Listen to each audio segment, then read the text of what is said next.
Greetings to everyone. In this video, we are going to discuss sustainable development goals. इसके पहले हम लोग कई सारे पार्ट्स पढ़ चुके हैं सतत विकास लक्ष्यों के बारे में, और ये मैं कॉम्प्रिहेंसिव एनालिसिस इसलिए ले रही हूँ सो दैट जो लोग पीएससीज के लिए प्रिपरेशन कर रहे हैं, बी इट यूपीएससीज और जो भी स्टेट का आपका पीसीएस है उसके लिए प्रिपेयर कर रहे हो, तो आपको मेंस के लिए बहुत अच्छे पॉइंट्स मिल जाएंगे, प्लस प्री के लिए तो आपको लर्न हो ही जाएगा। तो इसके पहले मैंने सारे गोल्स के बारे में डिस्कस किया हुआ है और मैंने ट्रिक के बारे में डिस्कस किया है। ट्रिक क्यों इम्पॉर्टेंट है? क्योंकि हमें सीक्वेंस वाइज एग्जाम में पूछा जाता है और सीक्वेंस वाइज ही हमें लर्न करना है। I have discussed no poverty, zero hunger, good health and wellbeing, quality education, gender equality, clean water and sanitation, affordable and clean energy, and today we'll be covering the topic of decent work and economic growth. तो आजकल सबसे ज़्यादा hot topic कौन सा रहता है जिसको सब लोग उससे परेशान है? क्या है वो? Everybody must be knowing this is unemployment. Unemployment से आज के दुनिया में, आज के ज़माने में सारा दुनिया के लोग परेशान हैं। तो इसका सोल्यूशन हमको सिंपल सा क्या दिया गया है कि एम्प्लॉयमेंट दे। ठीक है, कौन एम्प्लॉयमेंट देगा? गवर्नमेंट देगी। गवर्नमेंट ही को अभी तो फ़िलहाल पॉलिसीज़ फ्रेम करनी है, और प्लस जो भी हमारे प्राइवेट रिप्रेजेंटेटिव हैं, प्राइवेट कंपनीज़ हैं, वो भी दे। तो सबसे पहले तो ये तो सारे लोगों के लिए जो एसडीजीज बनाए गए हैं वो सबके लिए बनाए गए हैं, बी इट पब्लिक और प्राइवेट। ठीक है, सबके लिए बनाया गया है। तो क्या कह रहे हैं कि एम्प्लॉयमेंट दिया जाए और अपॉर्चुनिटीज़ दी जाए डिसेंट वर्क की। कोई ऐसा काम ना कराया जाए जो हेल्थ के लिए उनकी या किसी भी उनके एज एन इंडिविजुअल के लिए हार्मफुल हो। ठीक है, और इराडिकेट पोवर्टी, व्हेन मेन और वुमेन दोनों को दिया जाए, मेन और वुमेन दोनों को इक्वल दिया जाए, और इससे क्या होगा कि पोवर्टी इराडिकेट होगी, यानी कि ख़त्म होगी। अब नेक्स्ट चैलेंज के बारे में अगर हम बात करें तो यहाँ पे क्या है, रफली half of the world population still lives.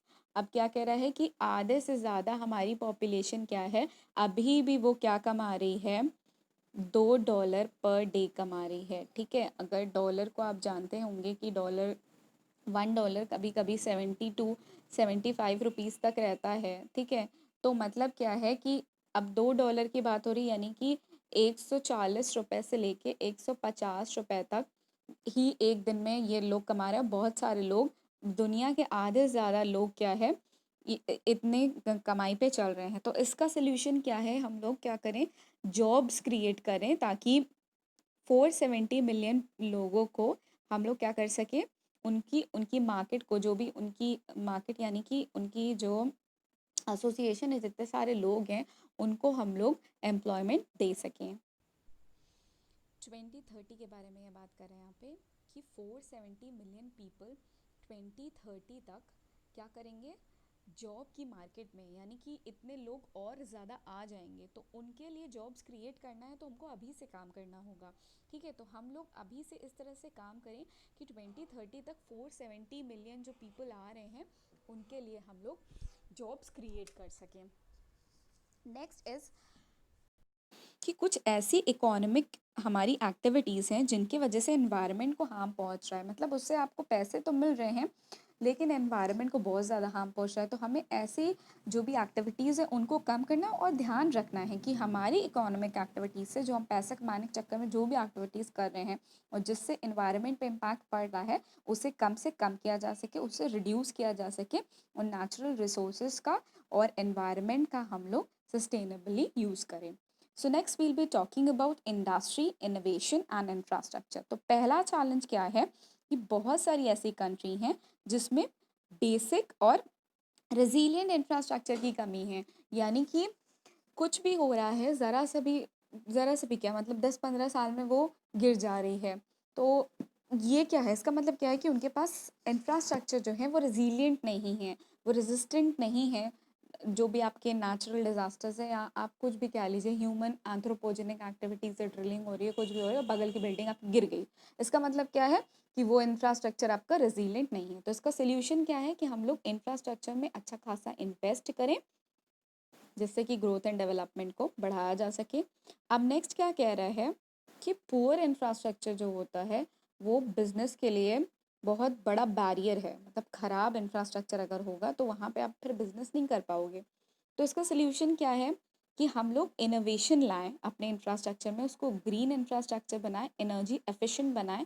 यानी एनर्जी एफिशिएंसी का मतलब बेसिकली क्या है, अगर फिजिक्स की लैंग्वेज में बोला जाए तो एफिशिएंसी ईटा से डिनोट की जाती है। इसका मतलब कि आउटपुट अपॉन इनपुट, यानी कि जितना हम इनपुट दे रहे हैं मैक्सिमम हमें उसका आउटपुट मिले। तो एफिशिएंसी ईटा, तो जो आपका ईटा है ये 1 तो आपका आइडियल है, कभी नहीं हो सकता, कम से कम 90% तो हो ही जाए, 80% तो हो ही जाए। तो that is known as energy efficient, कि हम लोग जितना इनपुट दें अप्रोक्सीमेटली इनपुट के बराबर ही हमें आउटपुट मिल जाए। तो that is known as energy efficiency. Next challenge is infrastructure and industrialisation से ज़्यादातर क्या हो रहा है, इन्वायरमेंटल डिग्रेडेशन हो रहा है। हमारा जो EIA है, जो ड्राफ्ट आया है, उसमें इंडस्ट्रीज़ को बहुत ज़्यादा छूट दी गई हैं। इससे वजह से बहुत सारे लोग इसके ऊपर क्वेश्चन रेज कर रहे हैं कि ऐसा कैसे, आप इतने ज़्यादा छूट कैसे दे रहे हो, माय एनवायरनमेंट को बहुत ज़्यादा एडवर्स इम्पैक्ट पड़ने वाला है इससे, तो आप इसे हटाओ। तो यहाँ पर भी यही कह रहे हैं। तो इसका मतलब क्या है, ये सिर्फ इंडिया की कंसर्न नहीं है, काफ़ी सारे कंट्रीज़, फॉर एग्जाम्पल आप US को देख रहे हो, US भी ऐसे ही करा है, एनवायरनमेंट को बुरी तरह से डिग्रेड करा है, बट वहाँ पे अच्छे खासे लोग हैं बोलने के लिए, और यहाँ पे भी हैं, लेट्स सी व्हाट हैपेंस। ठीक है, तो इसका सोल्यूशन क्या है कि हम लोग रेजिलिएंट इंफ्रास्ट्रक्चर बनाए। रेजिलिएंट इंफ्रास्ट्रक्चर के बारे में भी हमने बात की है, जिस वजह से वो क्या हो जाए, नेचुरल डिजास्टर को प्रोन कर जाए, या जितने भी डिजास्टर्स हैं, एंथ्रोपोजेनिक एक्टिविटीज़ बेसिकली मतलब है ह्यूमन एक्टिविटीज़ की वजह से जो भी डिजास्टर आ रहे हैं उसको हम लोग ओवरकम कर सकें। अब इस वीडियो में इतना ही। If you like my video then give me a thumbs up and subscribe to my channel. Thank you.